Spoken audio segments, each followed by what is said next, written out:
सभी भाइयों का मेरा जय हिंद। आज हम लोग पीएम यशस्वी स्कॉलरशिप 2023 के सोशल साइंस के 25 महत्वपूर्ण क्वेश्चनों के बारे में बात करेंगे। मात्र आप लोगों के पास अब 5 से 6 दिन ही बाकी है, क्योंकि 29 सितंबर को पेपर है। आप पूरी तरह बेहतरीन तरीके से तैयारी करिए। हम 25 बहुत ही महत्वपूर्ण क्वेश्चन लाए हैं, रिवीजन के होंगे और आप शानदार तरीके से, ज़बरदस्त तरीके से हमारा साथ अंत तक दीजिए और सब्सक्राइब करना ना भूलिएगा। और बाकी बारी बारी से हम एक एक करके प्रश्नों को देखते हैं, और मैंने जिस लेवल के प्रश्नों को लाया है आप यूट्यूब पे कहीं नहीं पाओगे। मेरा दावा है कहीं नहीं पाओगे। तो चलिए प्रश्नों को शुरू करते हैं। प्रश्न नंबर पहला, करो या मरो का नारा महात्मा गांधी ने लॉन्च करने के लिए दिया था। क्या लॉन्च करने के लिए दिया था? स्वदेश आंदोलन, असहयोग आंदोलन, सविनय अवज्ञा आंदोलन, भारत छोड़ो आंदोलन। तो यहाँ पे इसका ऑप्शन नंबर डी से होगा, भारत छोड़ो आंदोलन। यही करने के लिए महात्मा गांधी ने दिया था वो नारा।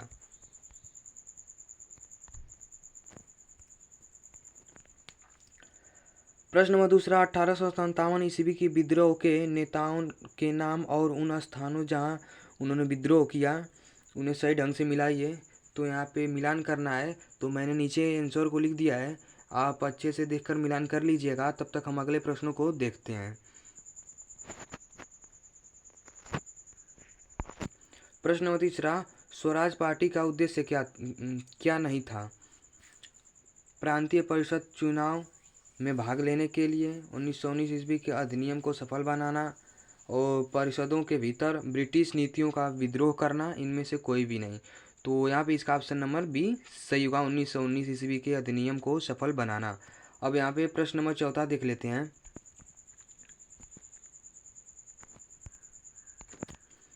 प्रश्न नंबर चौथा, हिंद स्वराज पुस्तक किसने लिखी? सुभाष चंद्र बोस, जवाहरलाल नेहरू, कमला नेहरू, महात्मा गांधी। तो यहाँ पे इसका ऑप्शन नंबर डी से होगा, महात्मा गांधी। बहुत ही इंपॉर्टेंट है ये सवाल। अब प्रश्न नंबर पाँचवा को देख लेते हैं। बारी बारी से हम सभी प्रश्नों को कराएंगे आपको, और इस वीडियो को ज़्यादा से ज़्यादा शेयर करें। और प्रश्न नंबर 5, पूर्ण स्वराज का संकल्प कांग्रेस के किस अधिवेशन में पारित किया गया था? कराची, लखनऊ, लाहौर, हरिपुर। तो यहाँ पे इसका ऑप्शन नंबर सी से होगा, लाहौर। और प्रश्न नंबर पाँचवा, मतलब यहाँ पे 6 होना चाहिए था, सॉरी। भारतीय राष्ट्रीय कांग्रेस के संस्थापक कौन थे? महात्मा गांधी, जवाहरलाल नेहरू, सुभाष चंद्र बोस, एलन एक्सटेनवियन। तो यहाँ पे ऑप्शन नंबर इसका डी सही होगा। प्रश्न नंबर 6, चौरी चौरा कांड के बाद महात्मा गांधी ने किस आंदोलन को वापस लेने का निश्चय किया? चंपारण सत्याग्रह, खिलाफत आंदोलन, असहयोग आंदोलन, सविनय अवज्ञा आंदोलन। तो यहाँ पे इसका ऑप्शन नंबर सी से होगा, असहयोग आंदोलन। अब प्रश्न नंबर 7, फरवरी क्रांति 1848 में हुई थी। England, France, Germany, Italy. तो यहाँ पे इसका ऑप्शन नंबर बी से होगा, फ्रांस में। ये सब क्वेश्चन बहुत ही इंपॉर्टेंट है, रिवीजन मार लीजिए आप लोग पूरी तरह से, और पढ़ के क्वेश्चनों को जाइएगा। जरूर से जरूर फंस जाएंगे क्वेश्चन इसमें से पेपर में। अब प्रश्न नंबर 8 को देख लेते हैं। क्योंकि हमारा वीडियो ज़्यादा लॉन्ग नहीं होगा, छोटा ही होगा, 9 से 10 मिनट का होगा, लेकिन उतने में ही मैं पूरा करा दूंगा इतिहास के क्वेश्चन। अब प्रश्न नंबर 8 देख लें। नेपोलियन की हार के बाद 1815 में विक्टर पोवे इकट्ठे हुए। वियना, लंदन, पेरिस, रोम। तो यहाँ पे इसका ऑप्शन नंबर ए से होगा, वियना। और प्रश्न नंबर 9, फ्रांसीसी उपनिवेशों में गुलामी को समाप्त किया गया 1848 में, 1815 में, 1804 में, 1884 में। तो यहाँ पे इसका आंसर होगा 1848 में।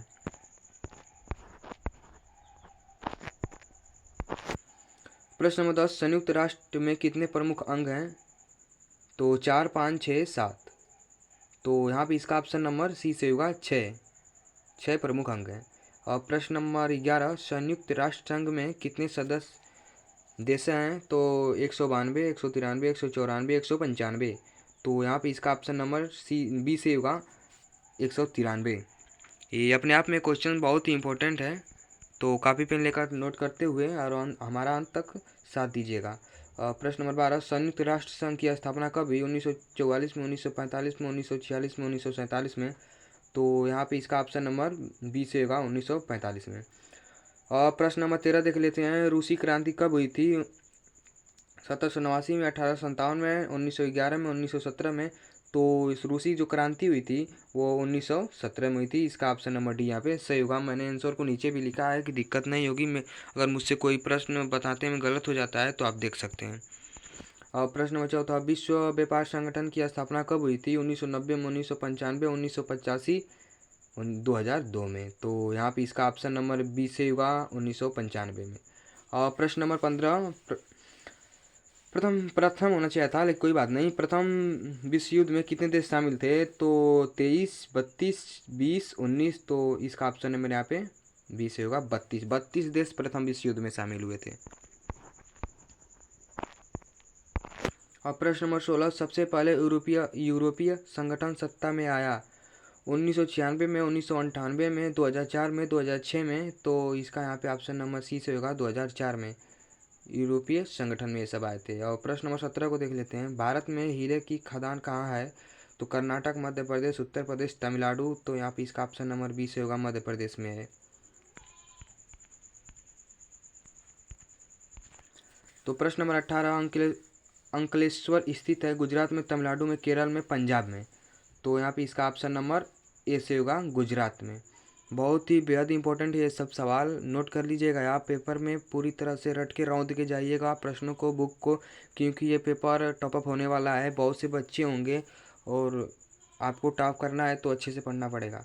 और प्रश्न नंबर 19 देख लेते हैं। भारत में कोयले का अग्रणी उत्पादक है? पहला झारखंड, बिहार, राजस्थान, आंध्र प्रदेश। तो इसका यहाँ पे ऑप्शन नंबर ए से होगा झारखंड। प्रश्न नंबर 20 को देख लेते हैं। रबी की फसल है बाजरा, मक्का, गेहूँ, इनमें से कोई नहीं। तो रबी फसल, खरीफ की फसल, जायद की फसल को आप अच्छे से देखिएगा, बहुत ही इंपॉर्टेंट है, पेपर में आते भी हैं। तो इसका ऑप्शन नंबर यहाँ पे सी से होगा गेहूँ है। और प्रश्न नंबर 21, भारत में सबसे अधिक चीनी मिल किस राज्य में है? हरियाणा, पंजाब, महाराष्ट्र, बिहार।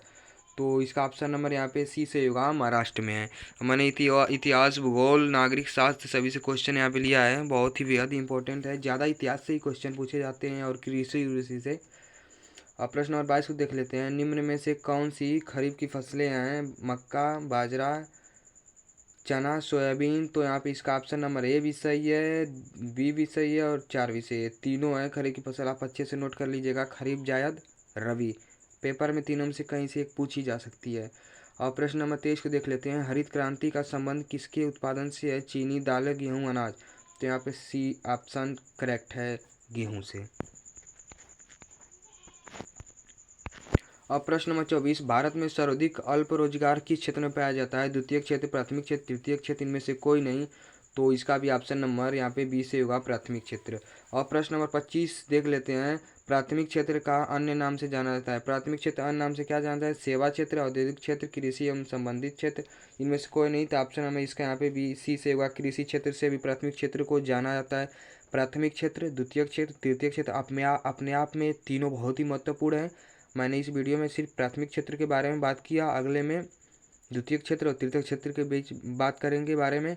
और वीडियो बहुत ही इंपॉर्टेंट है, शेयर ज़्यादा से ज़्यादा करिए अपने दोस्तों के पास, सब्सक्राइब भी कीजिए। और बहुत ही बेहतरीन इंपॉर्टेंट है सब सवाल, और नोट कर लीजिए अच्छे से, पूरी तरह रट के पेपर में जाइए, आप जैसे आपको सुविधा वैसे पढ़ के जाइए। तो इसी के साथ जय हिंद दोस्तों, वंदे मातरम।